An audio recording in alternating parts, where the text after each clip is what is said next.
오늘은 성경에서 말하는 죄라는 주제를 좀 나누고자 합니다. 여러분, 그리스도 안에서 나타나신 우리 구속주 하나님에 대한 지식은 성경에 여러 곳에 게시되어 있잖아요. 죄와 율법의 고발, 복음의 사건을 통해 구원의 길을 얻는 이야기는 성경이 줄비해요. 그러니까 예수님은 자신을 또 율법의 완성자라고 말씀하셨잖아요. 우리는 또 율법을 정죄의 개념으로 생각합니다. 그러니까 율법은 죄인을 그리스도에게로 이끌어주는 중요한 통로 역할을 해요. 그러니까 구원자 그리스도를 알기 전에 죄와 율법을 아는 게 중요합니다. 그러니까 죄가 무엇인지 모르는 사람은 구원이 무엇인지 알지 못하는 결과를 초래하는 거예요. 그러니까 죄를 인식할 때 비로소 예수 그리스도에 대한 관심이 나타나는 겁니다. 여러분, 인간에 대한 지식을 네 가지 영역으로 구분할 수가 있어요. 창조시 인간, 타락 후 인간, 중생 후 인간, 영화 후 인간. 그러니까 모든 종교는 죄를 다루잖아요. 그러나 죄성을 다루는 종교는 기독교뿐이에요. 그 죄성은 인간 내면의 영적인 부분이기 때문에 쉽게 알 수가 없어요. 그럼 죄성은 어디에서 시작할까요? 인간의 잘못으로 시작합니다. 타락에는 여러분 본성적 타락, 창조시의 타락이 있고 선정적 타락이 있어요. 그러니까 태어날 때 타락. 그러니까 둘의 의미가 다릅니다. 하나님은 인간을 창조할 때 하나님의 형상대로 창조하셨잖아요. 그러나 아담의 원죄로 타락했어요. 그 아담의 원죄는 후대의 모든 인간에게 전가되고 그 결과 완벽한 하나님의 걸작품이 또 부패한 본성을 갖고 태어나요. 이제 하나님의 형상은 깨어진 상태가 된 거예요. 그러나 하나님은 우리를 악한 본성의 상태로 내버려 두지 않으세요. 성령을 발동시켜서 우리를 중생시키고 또 하나님의 형상을 회복시킵니다. 그러니까 악한 의지를 변화시켜 사단의 노예에서 벗어나 또 성령의 지배로 또 변화시키는 거예요. 이 땅 가운데 사는 동안 성화의 길을 걷게 하시고 죽으면 또 신령한 부활체로 변화시켜 구원의 완성을 이루게 하시는 겁니다. 여러분, 인간은 영혼과 육체로 구성합니다. 물론 세대주의자들은 다르게 얘기를 해요. 영, 혼, 육으로 3분설로 주장합니다. 근데 개혁주의는 2분설을 주장해요. 이 분설과 3분설의 문제는 제 강의 동영상을 들으면 잘 정리가 될 겁니다. 여러분, 영혼은 마인드와 하트로 구성됐잖아요. 이 부분은 강의 때마다 설명하는 겁니다. 그러니까 인간은 창조 시 선천적으로 우수한 성품을 갖고 태어났어요. 사실 피조물 중에 최고의 걸작품이라고 말할 수가 있죠. 또 인간의 마음속에 선에 대한 열망과 또 영생에 대한 또 거룩한 소원을 심어 주셨어요. 또 타락 전의 인간 상태는 완벽했습니다. 그러니까 이성은 하나님의 명령대로 살아갈 수 있는 분별력을 충분히 갖고 있었어요. 그러니까 선택의 능력, 욕구를 조종하고 활동을 조절하고 이성이나 지성의 지도를 따르는 의지가 완벽했다는 겁니다. 자기가 원하기만 하면 자유의지로 영생에 도달할 수 있는 능력을 충분히 갖고 있었어요. 그게 하나님이 인간 창조할 때의 모습이었습니다. 그러니까 인간을 창조할 때 본래 하나님이 우리를 지으신 목적은 하나님을 예배하는 겁니다. 또 덕에 대한 열심, 또 영원한 미래 생에 대한 묵상할 겸 지으셨어요. 여기서 생은 생명, 생기, 생활을 말합니다.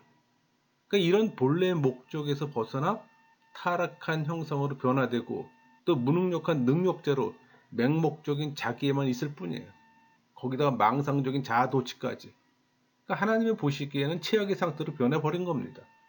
그래서 인간은 본래 형상의 직분과 타락한 형상의 차이를 알아야 겸손을 알게 되는 거예요. 그 전까지는 겸손할 수가 없어요. 겸손한 척 하는 거지. 원래 인간의 형상은 온전한 탁월함, 위대한 고상함, 또 본성의 우수함, 최초의 고상함, 영혼의 탁월함, 이런 걸 갖춘 존재였어요. 이 모든 훌륭한 조건을 갖춘 존재였던 겁니다. 하나님이 창조할 때의 형상이에요. 그러니까 창조물의 본래 모습은 완벽 그 자체였어요. 그러나 피조물이 창조주 자리를 넘겨봄으로 이 샬롬의 상태는 깨지는 겁니다. 여러분, 하나님이 우리에게 주신 최고의 명령은 하나님 계명을 복종함으로 의를 기르는 겁니다. 하나님은 복종의 시험을 요구하세요. 그러나 인간은 자아도취에 빠짐으로 또 자신이 피조물임을 잊잖아요. 이게 제 본질이에요. 교만해짐으로써 야심, 변질, 배반을 일삼고 또 하나님의 말씀을 따르지 않아요. 그러니까 하나님 말씀에 인격적 반응하는 것이 하나님의 형상 회복입니다. 그러니까 탐스러운 것은 소란스럽게 오지 않아요, 여러분. 은밀하게 와요. 그래서 쉽게 넘어지는 겁니다. 여러분, 타락은 영혼의 부패예요. 타락은 죄를 가져오잖아요. 그 결과 맹목적 이기심이 생성되고 자기 중심적 해석을 해요. 그러니까 본성의 부패를 제거할 수가 없다는 겁니다. 그러니까 타락 후에는 자유의지를 박탈당하고 노예 의지를 변환되는 거예요. 노예 의지로. 그러니까 죄의 경향성을 죽을 때까지 가져갔잖아요. 죽어서 영화로울 때 사라지는 겁니다. 그러니까 의지는 진리를 추구하는 것이 아니라 제약을 추구하게끔 돼 있어요. 그러니까 아담은 순전히 자기 의지로 타락했잖아요.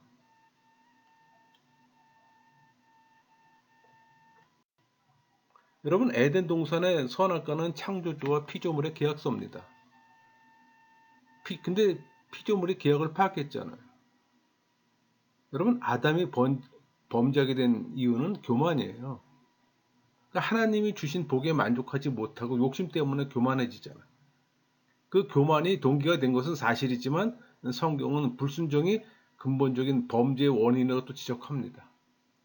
그러니까 인간이 하나님 말씀에 불순종함으로 교만이 찾아왔어요. 그 죄가 아담의 내면에 침투하자 또 인간의 탁월했던 성품들은 변질되고 부패해요. 그러니까 지혜, 거룩, 의, 진리는 다 파괴가 된 겁니다. 그러니까 아담의 죄로 인간이 하나님께 받은 것을 상실했고 또 전 인류의 파멸을 가져온 겁니다. 그러니까 타락의 역사는 죄가 무엇인가를 또 우리에게 가르쳐 줘요. 그게 창세기 3장의 말씀이잖아요. 또 믿음을 상실했어요. 첫 번째 죄가 또 원죄고. 그러니까 원초적인 죄를 말하는 겁니다. 그러니까 원죄는 모방에 따라 또 죄가 생성되는데 그 죄는 한 세대에서 다른 세대로 전달되는 죄잖아요. 엄청난 파급력이 있는 죄입니다.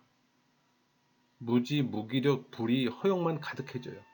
그 원죄는 아담 이후에 난 모든 인간에게 그대로 유전됩니다. 여러분, 원죄로 말미암는 죄는 영혼의 부패예요. 그 죄성과 부패성으로 표현됩니다. 왜? 죄의 싹은 사망이잖아요.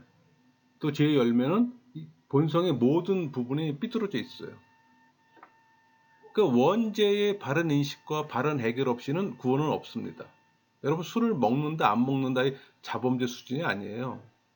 그럼 죄의 묵상이 필요하겠죠? 본질적 문제는 해결을 위해 깊은 묵상이 필요합니다. 그때 성령의 역사가 일어나요.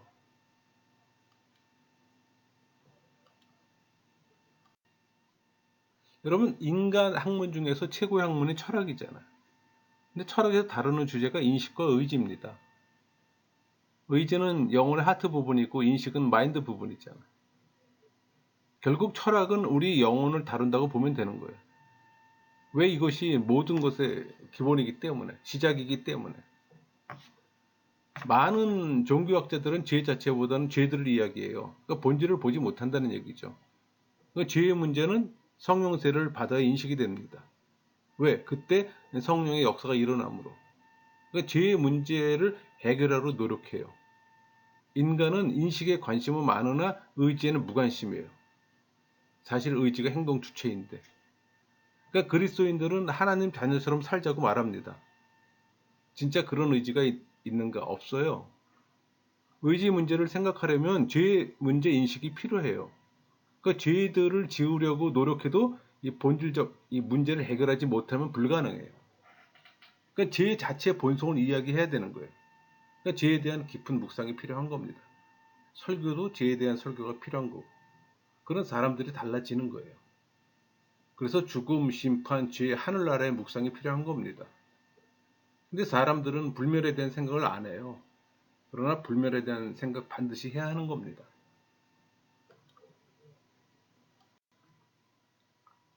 여러분 전인적 타락, 우리 자신이 타고난 타락을 말하는 거예요. 그럼 전체적 타락은 우리 본성의 모든 부분의 타락을 말하는 겁니다. 그 원죄는 본질이 타락한 것이며 또 벌을 받아야지만 창조된 본질에서 온 것은 아니에요. 그 원죄의 본질로 전 인류를 타락시킵니다. 죄는 우리의 천성이 아니고 우리의 천성을 교란시키는 거예요. 그러니까 하나님께서 창조하신 본성의 자연적인 부패를 말하는 겁니다. 그럼 죄는 어디서 올까요?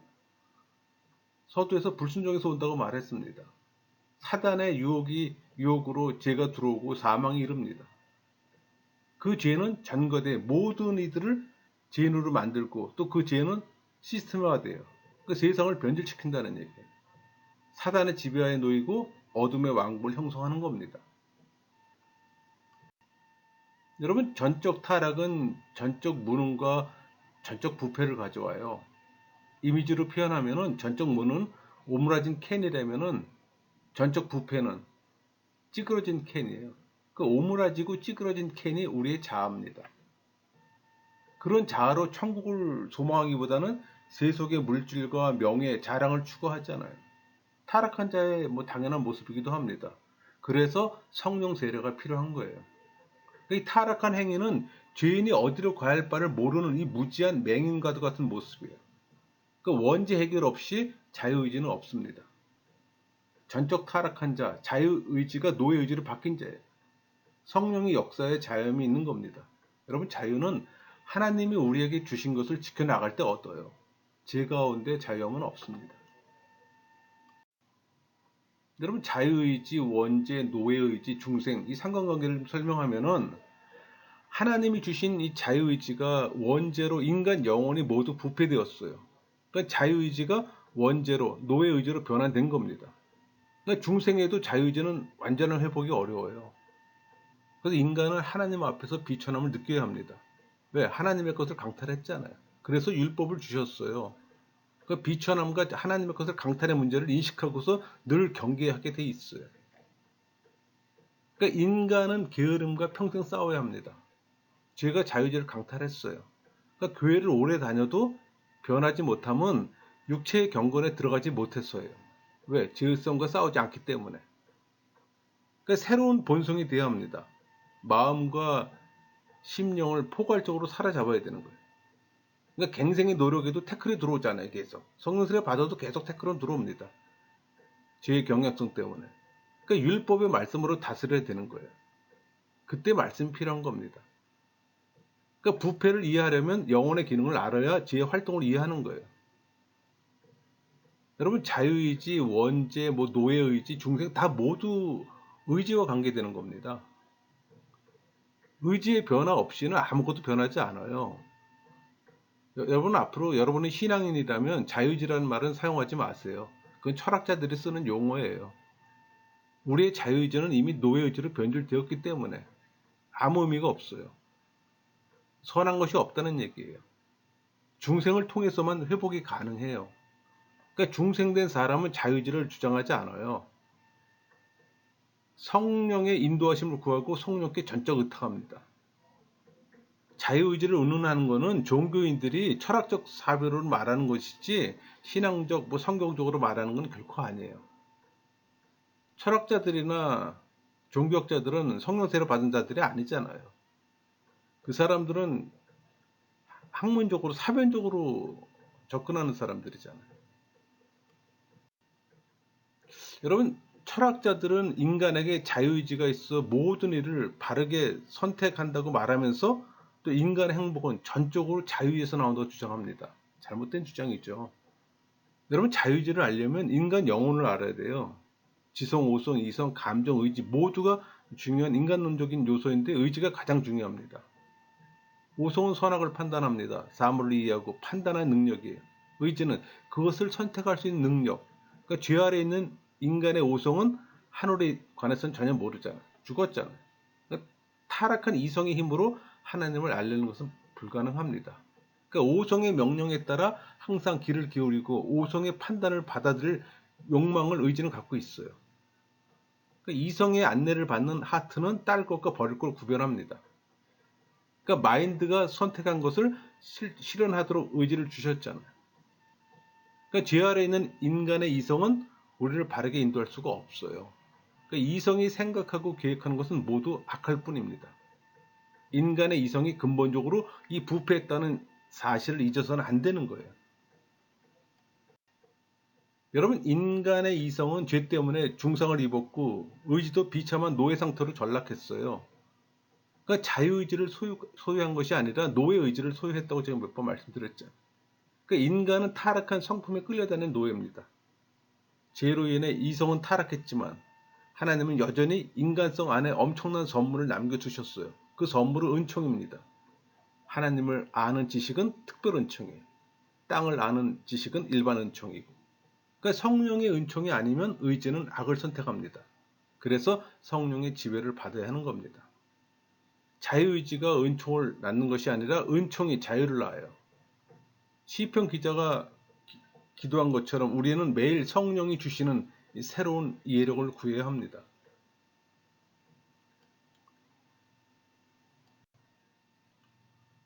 지금까지 이제 원죄를 다뤘다면 지금부터는 자범죄예요. 그러니까 영혼이 타락하면 이 저급한 욕망이 사로잡힙니다. 인간이 인간을 고상하게 보지만 하나님이 보시면 유치하고 추해요. 이 영혼이 타락하면 또 불경건에도 사로잡힙니다. 또 교만에 사로잡히고 또 이 속성에 사로잡히는 거예요. 여기에 죄는 모두 자범죄를 말하는 겁니다. 모든 종교와 종교학자가 다루는 죄의 주제예요. 여러분, 인간은 자범죄에 굴려서 벗어날 수가 없어요. 원죄로 말미암는 죄를 근본적으로 해결하지 못하면 구원받을 수가 없잖아요. 성령 세례만이 가능해요. 그러니까 죄의 사슬은 부패된 본성을 가진 인간이 끊을 수가 없다는 얘기입니다. 이제 문제를 인식했으니 문제 해법을 찾아야 하잖아요.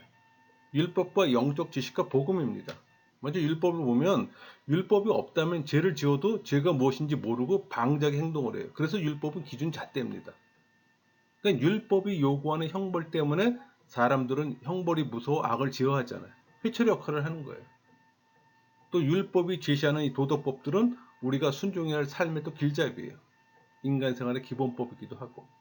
그러니까 율법은 구약과 신약을 상호 보완적 기능을 갖고 있습니다.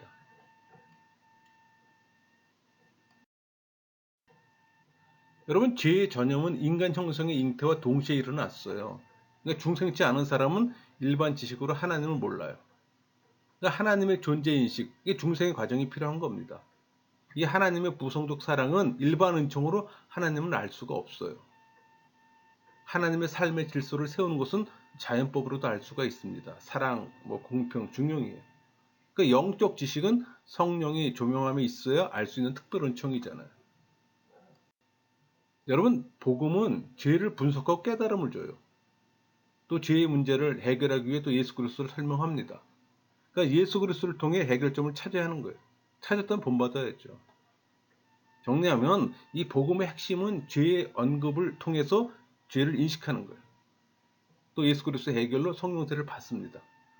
또 받았다면 신앙인의 삶을 살아야 하는 거예요. 여기 상단에 아이의 모습이 나타납니다.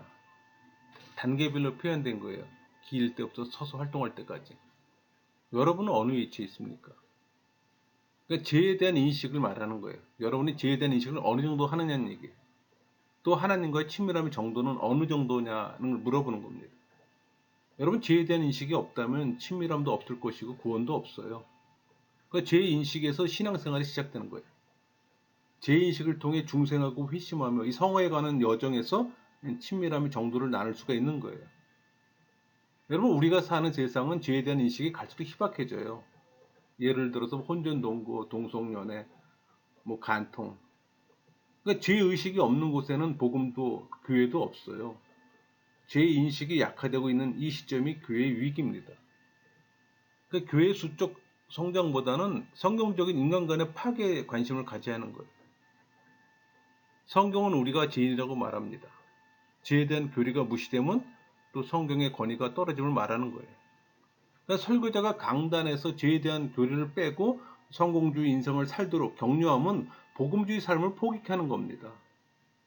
그러니까 전적 부패와 타락한 자신을 알 때 구원의 필요성을 깨닫게 되는 거예요. 그러니까 예수님을 알기 전에 제가 무엇인지 알아야 하며 또 십자가 앞에서 나 자신이 누구인지 발견을 하는 겁니다. 율법을 무시하고 성령에 의지하고 산다는 말은 내적 충동에 의해 살아간다는 말이에요. 여러분 모두 바른 믿음으로 신앙생활에 성공하시기를 소망합니다. 말씀 마치겠습니다.